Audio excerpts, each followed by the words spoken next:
Bakit po hindi nyo sinasamba si Mama Mary? Sinasamba? Yes.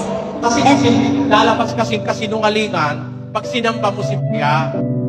Masama po yung sasamba ka sa kapwa mo nilalang. Ang dapat sambahin yung lumalang. Pakinggan nyo, 1.25 ng Roma. Basa. Sapagkat pinalitan nila ang katotohanan ng Diyos ng kasinungalingan at sila'y nagsisamba at nangaglingkod sa nilalang kaysa lumalang. Ang dapat sambahin yung lumalang eh. Eh si Maria nilalang din yun. She is also a created being. Creature siya. Hindi naman siya creator eh. Ang sinasamba po, yung creator. Pag sumamba ka sa nilalang, kasinungalingan yun. Mali sa Diyos yun. Kaya yung mga anghel, sa Biblia, bawal sambahin ang anghel.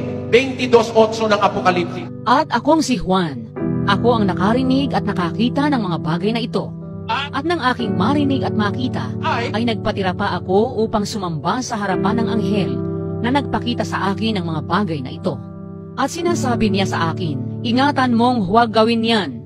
Ako'y kapwa mo alipin at ng iyong mga kapatid na mga propeta at ng mga tumutupad ng mga salita ng aklat na ito. Sumamba ka sa Diyos. Anghel na yan, ha? Ayaw pasamba. Sasamba si Juan eh. Nagpatira pa siya. Huwag mong gawin yan. Ako rin ay alipin, kagaya mo. Sa Diyos ka sumamba. Sabi nung anghel. Masama po yan. Hindi ka maliligtas pag sumamba ka sa anghel. 2 ng Kolosas.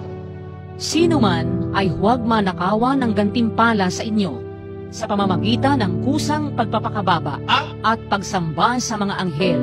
Tanyo, pag sumamba ka sa anghel, mananakawan ka ng gantimpala. Eh kung yung anghel bawal sambahin, si Maria pa. Eh tao lang naman si Maria, di naman anghel. Tanyo, ano sabi ng Biblia?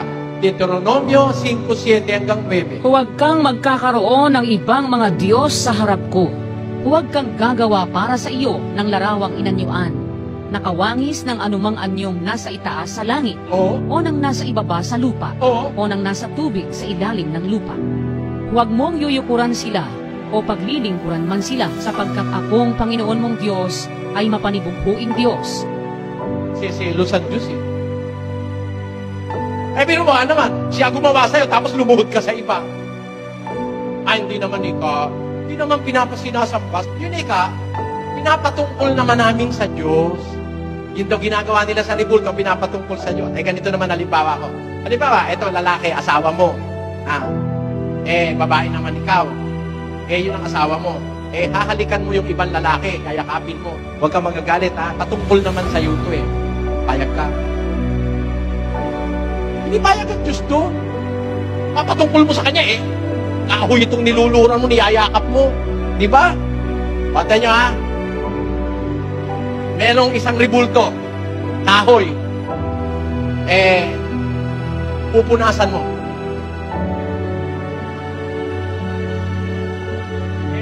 Uubo yung nauna, may nakapila, susunod siya. Baka may TV, no? Sabi nung susunod,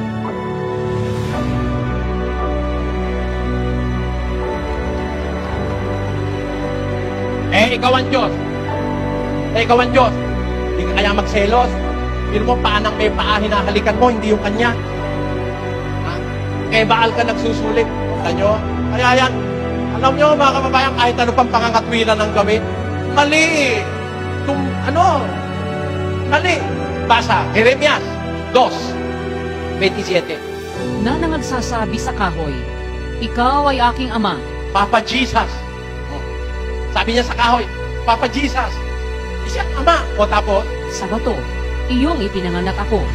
nanganak pala sa kanya bato. Di Mama Mary naman. Pero mo naman, paano naman nangyari yan ng mama mo?